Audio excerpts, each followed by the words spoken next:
Nakatala na ang DOH-XII og duha ka kumpirmadong kaso sa Monkeypox kun Mpox sa tibuok Rehiyon 12. Subay sa record sa bulan sa Abril 2025, usa niini ang nagikan sa Cotabato Province ug ang usa gikan sa South Cotabato.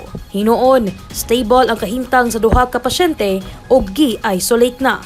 But very stable yung patient natin. Continuous yung monitoring natin dun sa patient natin, especially dun sa mga may direct contacts dun sa patient. Kasi sinisigurado natin na hindi lang si patient yung infected na Mpox para at least malimit natin yung spread ng infection doon sa community, especially sa direct family members ng patient natin. Gi-quarantine na sab ang ilang mga close contacts ug walay nakitang sintomas sa virus. Ang Mpox, usa ka self-limiting viral infection nga makatakod pinaagi sa skin-to-skin contact. Sagad sa sintomas niini mao ang pagtubo sa butoy sa lawas, hilanat, pagsakit sa ulo ug pagkaluya. Kahit pangutana sa amoa if pwede ba siya makatakod through respiratory droplets. Very rare na siya nga mga kaso, pero very possible gihapon, especially if ato ang patient is na ay mga lesions, na ay mga butoy-butoy sa iyahang baba. Sumala sa DOH-XII nga makarecover lamang ang pasyente niini sulod sa duha hangtod 4 ka semana. So makapag-recover ang ato ang patient even if dili nato siya i-admit ang patient nato. But syempre mag-amping yun gihapon kaayo ta. Kaysa simple nga paghawid nimo sa isa ka pasyente nga probably suspect nato sa Mpox, pwede gihapon ka matakdag.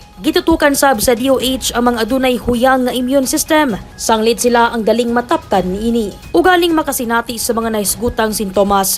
Giawhag ang publiko nga modangop dayon sa health facilities aron ma-assess ug makuhaan og specimen. Kay sa karon as much as possible manigurado gid ta kay ang Mpox nato daghan siya kapareha og itsura. So pag naay mapansin sa kaugalingon, i-report gid sa ato ang mga doctors and nurses. Maski pakusgan pa karon sa DOH-XII ang ilang awareness campaign kalabot sa Mpox, nagpabiling alerto ug nagpadayon ang monitoring sa DOH-XII kaalayon ng Integrated Provincial Health Offices aron mapugngan ang pagkuyanap sa sakit sa uban pang probinsya sa rehiyon.